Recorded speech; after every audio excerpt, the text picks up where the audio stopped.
Assalamualaikum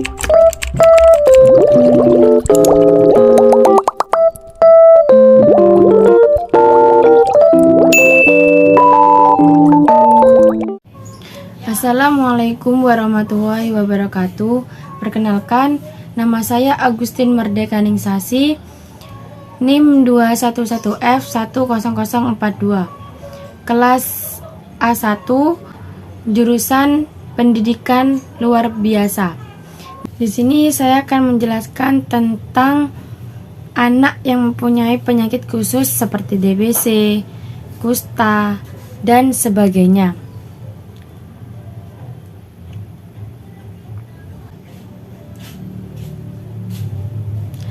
Apa sih itu TBC? TBC yaitu tuberkulosis atau sering disebut TBC adalah penyakit menular terbesar di dunia setelah HIV. Penyakit TB dapat disebabkan adanya hasil dari bakteri Mycobacterium tuberculosis. Penyakit ini dapat menyerang bagian tubuh manapun, namun TB yang paling umum menyerang paru-paru. Penyakit TBC adalah menyebar melalui batu atau bersin yang menyemburkan air liur seseorang yang memiliki sistem kekebalan tubuh lemah. Apabila menghirup dan terkontaminasi TB, maka dapat dengan mudah bertelur. Selain menyerang paru-paru, penyakit ini juga dapat memberi dampak pada tubuh lainnya seperti jantung, sistem saraf, hingga kelenjar getah bening. Gejala penyakit TBC yang perlu diwaspadai yaitu seseorang yang mengalami penyakit TBC memiliki beberapa gejala awal yang umum terjadi. Menurut Pusat Pengendalian dan Pencegahan Penyakit di Amerika Serikat mengatakan bahwa penularan TBC terjadi lewat udara saat penderita TB aktif mengeluarkan bakteri saat bersin, batuk, atau berteriak. Di samping itu, penyakit TB juga ditandai dengan beberapa gejala lainnya. Dilansir dari Lama Headline, berikut ini beberapa gejala TBC yang biasa dialami penderita. 1. Gejala TB yang pertama yaitu batuk berdahak yang berlangsung lama atau lebih dari 3 minggu. 2. Merasakan nyeri di dada dan paru-paru. Hal ini bisa menyebabkan penderita mengalami sesak napas dan pusing. 3.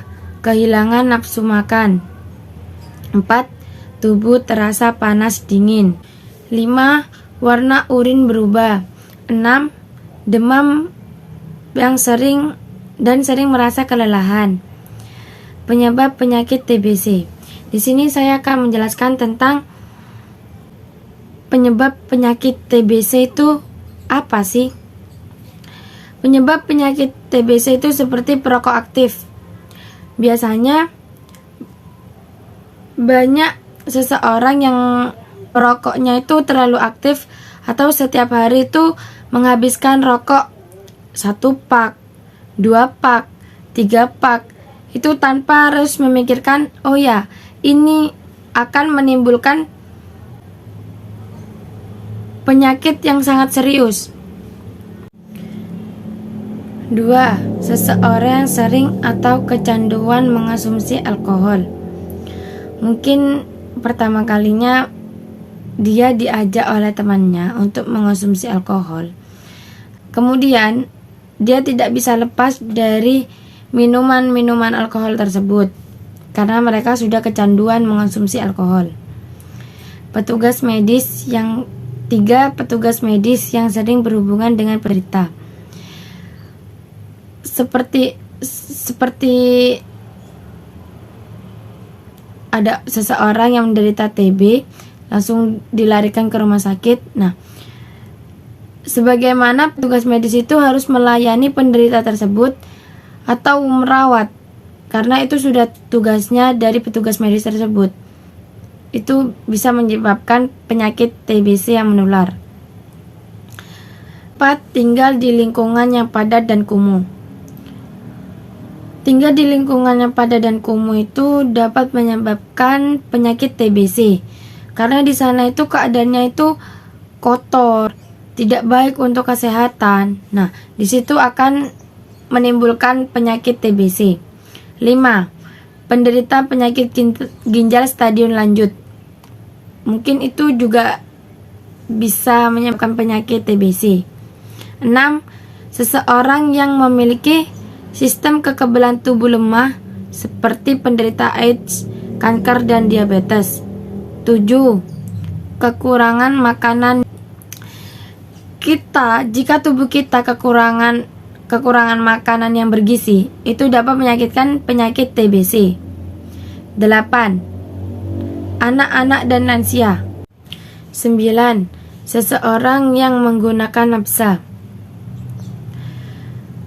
Di sini saya akan menjelaskan pengertian dari kusta, yaitu kusta adalah penyakit infeksi Mycobacterium pada manusia yang kronik progresif, mula-mula menyerang susunan saraf tepi. Selanjutnya dapat menyerang kulit, mukosa mulut, dan hidung, sistem retikuloendotelial, mata, otot, tulang, testis, dinding pembuluh darah, terutama tipe lepromatosa, dan organ lain, kecuali sistem saraf pusat. Ada beberapa penyakit kulit lainnya, yaitu epidemiologi. Penderita kusta tersebut di seluruh dunia.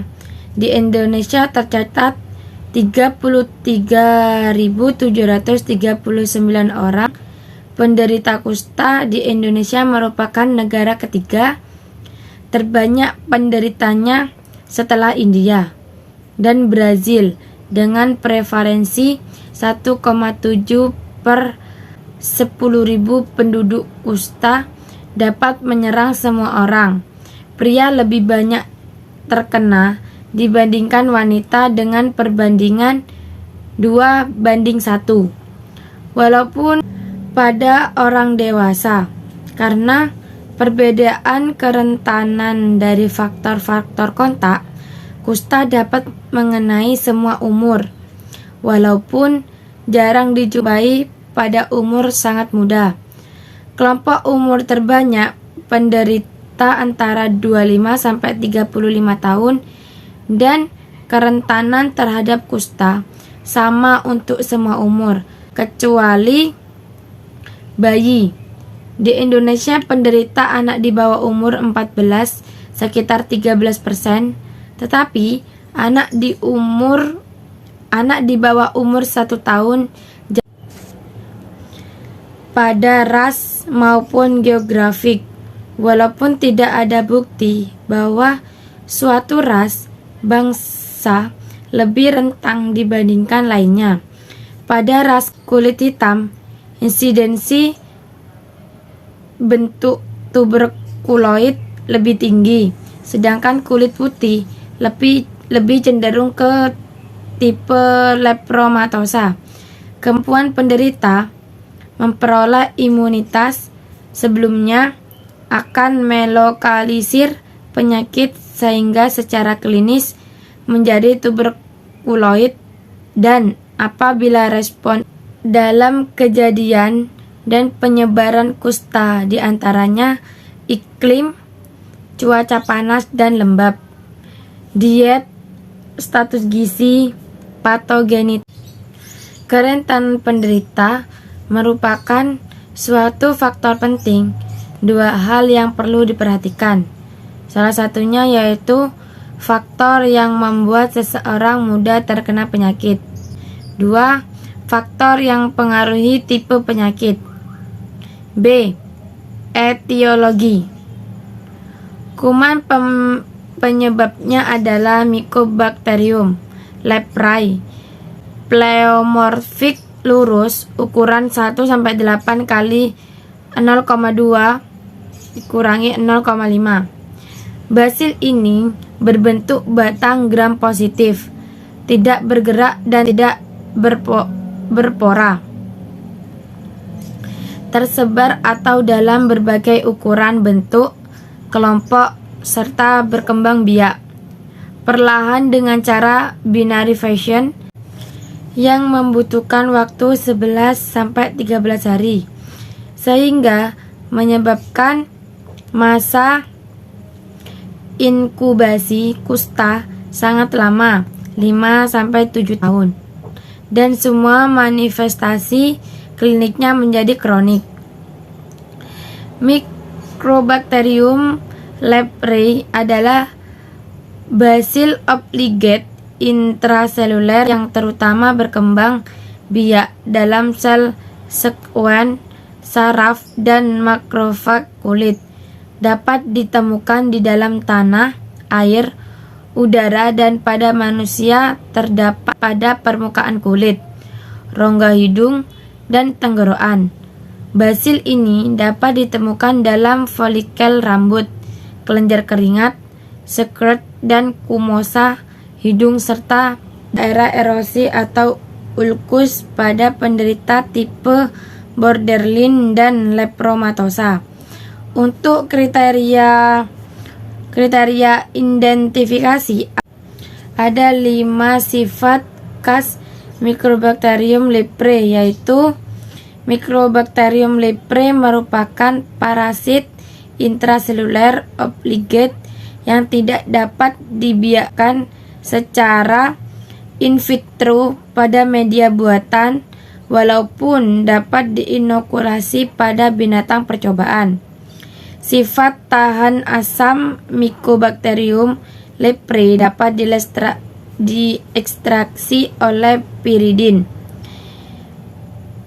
3. Mycobacterium leprae merupakan satu-satunya Mycobacterium yang mengoksidasi depoda deoksipimelanin. 4. Mycobacterium leprae adalah satu-satunya spesies Mycobacterium yang menginvestasi dan tumbuh dalam saraf perifer. 5.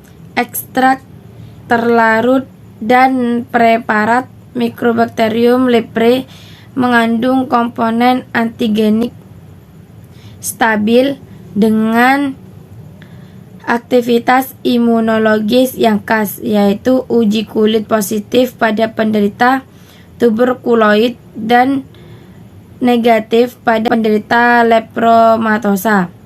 Manusia merupakan satu-satunya sumber infeksi dan hospes alamiah tipe lepromatosa dengan banyak basil merupakan sumber utama penularan.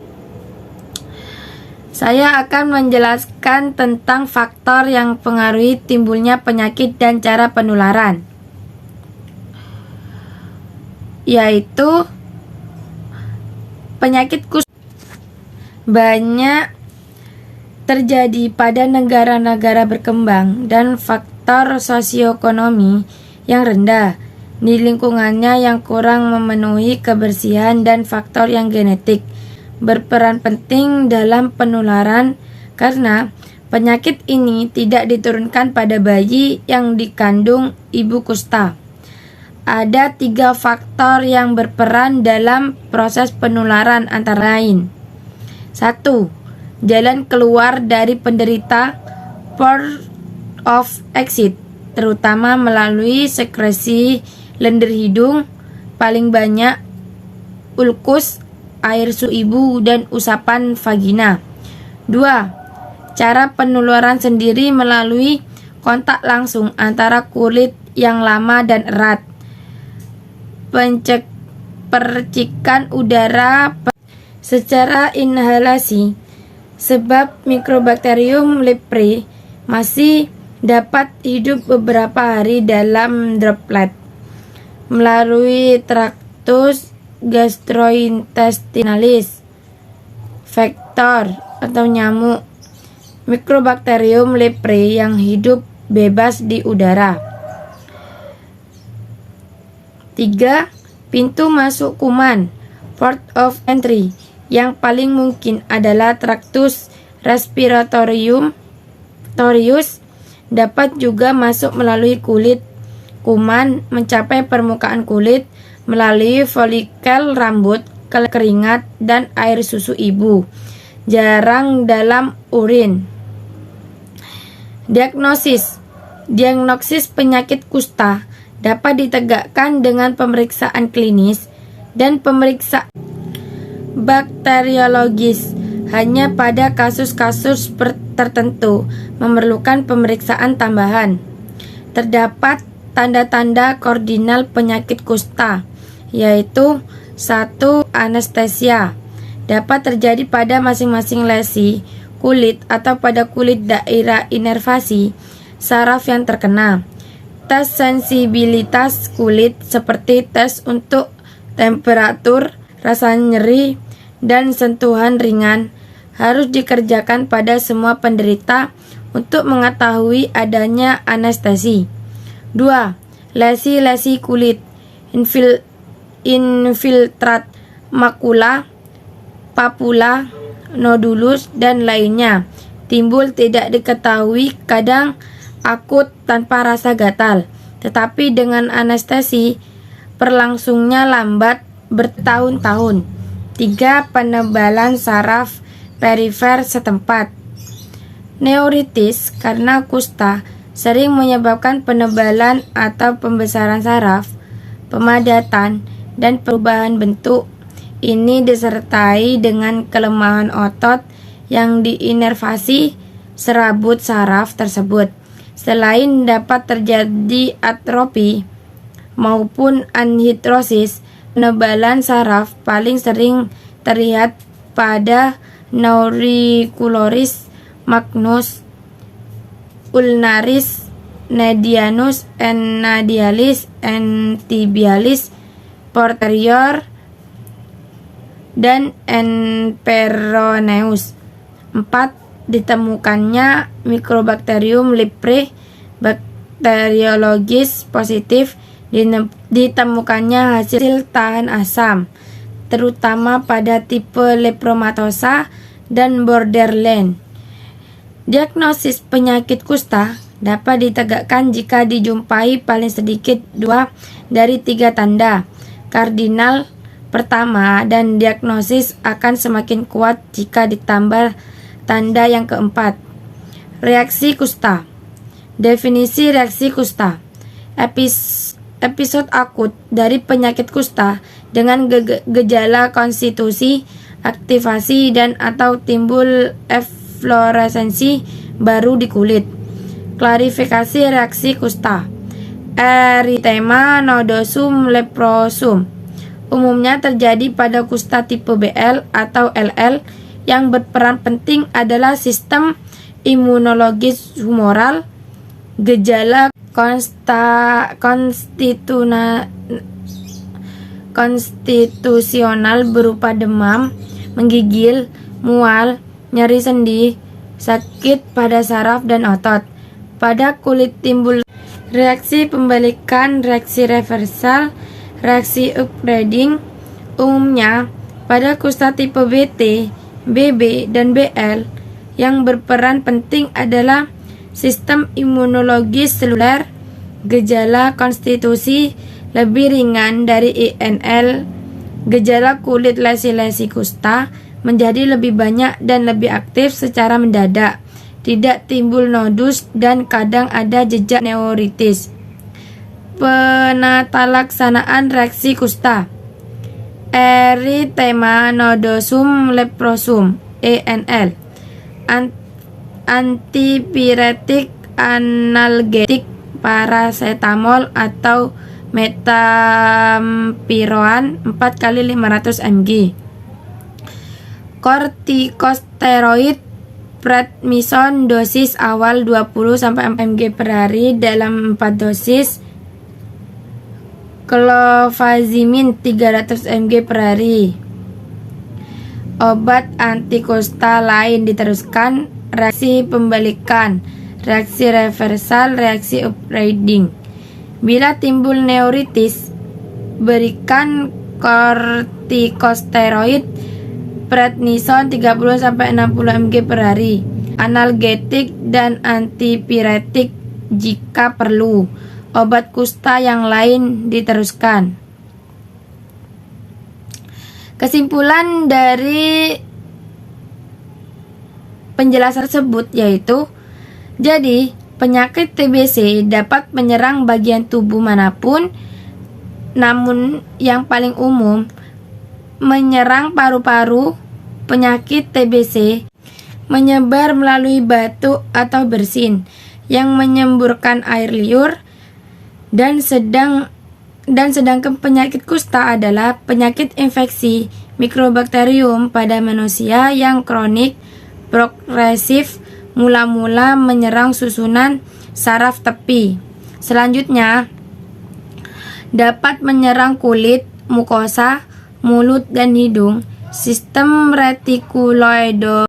Saran: disarankan untuk seseorang tidak ada gejala TBC dan kusta supaya menjaga tubuhnya dengan cara mengonsumsi makanan bergizi, berjemur di bawah sinar matahari, dan mengonsumsi vitamin.